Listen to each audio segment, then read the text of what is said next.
अरे भाई, चीन की PL-15E मिसाइल जो कि पाकिस्तान ने भारत पर हमला करने के लिए इस्तेमाल की थी, अब वो जापान और फ्रांस समेत कई देशों को भी चाहिए। आखिर क्यों? और ये PL-15E है क्या? इसकी होड़ बाकी देशों में क्यों मची है? चलिए आपको बताते हैं। PL-15E चीन में बनाई गई एक मिसाइल है जो कि हवा में मार करने वाली मिसाइल है, जिसे सीमावर्ती इलाकों में मार गिराया गया था। ये वही मिसाइल है जिसके टुकड़े पंजाब के खेतों में मिले थे। पंजाब के होशियारपुर में एक जगह तो ये मिसाइल बिना एक्टिव हुए ही खेतों में गिरा मिला, जिसकी सुरक्षा बलों ने जांच की तो पाया गया कि ये चीन की उन्नत मिसाइल PL-15E है। रिपोर्ट्स में इस मिसाइल की अनुमानित कीमत करीब 10 करोड़ रुपए प्रति यूनिट बताई जा रही है। इसे हवा से हवा में मार करने वाली लंबी दूरी की एडवांस मिसाइलों में गिना जाता है। पिछले दिनों जब सेना के तीनों सैन्य संचालन महानिदेशक यानी DGMOS ने प्रेस कॉन्फ्रेंस की थी और दुश्मन देश द्वारा हमले में इस्तेमाल किए गए ड्रोन्स और मिसाइलों के मलबों की तस्वीरों को सार्वजनिक तौर पर प्रदर्शन किया था, तब बताया गया था कि पाकिस्तान ने तुर्की के ड्रोन समेत चीन के PL-15E मिसाइलों का भी इस्तेमाल भारत के खिलाफ किया था, जिसे हमारी एयर डिफेंस सिस्टम ने नाकाम कर दिया था। अब सवाल यह है कि जापान और फ्रांस को चीन की PL-15E मिसाइल क्यों चाहिए? उनका मलबा उन्हें क्यों चाहिए? इसमें एक बड़ा खुलासा हुआ है, यानी कि जापान, फ्रांस और फाइव आइज ग्रुप, यानी जिसमें अमेरिका, ब्रिटेन जैसे बड़े देश शामिल हैं, उसकी खुफिया एजेंसियों ने भारत से गुजारिश की है कि उन्हें चीन की PL-15E मिसाइल का मलबा दिया जाए जो पंजाब में मिला है। विशेषज्ञों का मानना है कि यह मलबा बेहद कीमती है। इसकी मदद से चीन की इस मिसाइल की ताकत, रेंज और तकनीक के बारे में अहम जानकारी मिल सकती है।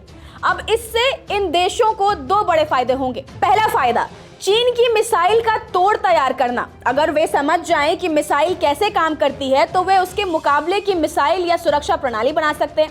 अब दूसरा फायदा ये होगा कि तकनीक को समझना और इस्तेमाल करना। इस मिसाइल के मलबे से उन्हें यह पता चल सकता है कि चीन ने इसमें कौन सी खास तकनीक इस्तेमाल की है, जैसे इसका रडार सिस्टम, मोटर डिजाइन, निशाना साधने की तकनीक और रडार से बचने वाली तकनीक यानी AESA रडार जैसी। फ्रांस और जापान पहले से ही एडवांस हाई मिसाइलों में भारी निवेश कर रहे हैं, इसलिए चीन की मिसाइल के इस टुकड़े से उन्हें नई जानकारी मिलेगी जो भविष्य के हथियारों को बेहतर बनाने में काम आ सकती है। फ्रांस के लिए खतरा बन रही है चीन की ये मिसाइल। जी हां, फ्रांस चीन की इस नई मिसाइल को गंभीरता से ले रहा है क्योंकि ये उसकी अपनी मिट्योर मिसाइल के लिए एक सीधा खतरा मानी जा रही है। मिट्योर मिसाइल अपनी तेज रफ्तार, रामजेट तकनीक और नो स्केप जोन, यानी जिसमें दुश्मन का बच पाना मुश्किल होता है, उसके कारण अब तक हवाई लड़ाई में एक बड़ी ताकत रही है। लेकिन अब चीन की PL-15E मिसाइल जो लंबी दूरी तक हवा से हवा में मार कर सकती है, एक मजबूत चुनौती बनकर सामने आ रही है। पाकिस्तान ने पहली बार युद्ध में इस मिसाइल का इस्तेमाल किया है, जिससे ये भी साफ होता है कि चीन अब दुनिया में हथियारों का बड़ा सप्लायर बन रहा है। अमेरिका, ब्रिटेन, जापान जैसे देश और उसके साथ मिलकर काम करने वाले बाकी देश जैसे फाइव आइज ग्रुप चीन के इस बढ़ते प्रभाव को एक सुरक्षा चुनौती मानते हैं, खासकर एशिया और इंडो पैसिफिक इलाके में। इसीलिए वे चीन की मिसाइल तकनीक को अच्छी तरह से समझना चाहते हैं।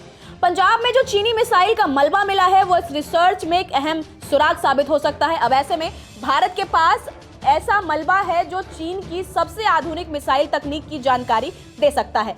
भारत इसका गहराई से विश्लेषण कर सकता है और अपनी रक्षा प्रणाली को अपडेट कर सकता है। पर क्या भारत PL-15E का मलबा जापान, फ्रांस या फाइव आइज देशों को सौंपेगा? फिलहाल आपका इस खबर पर क्या कुछ कहना है, हमें कमेंट्स में जरूर बताएं। नमस्कार, मैं हूं मानक गुप्ता। अगर आपको हमारा ये वीडियो पसंद आया हो तो इसे लाइक और शेयर जरूर करें, और हाँ, हमें सब्सक्राइब और फॉलो करना ना भूलें ताकि आप देश और दुनिया की कोई खबर मिस ना करें। तो जुड़े रहिए हमारे साथ और देखते रहिए News 24।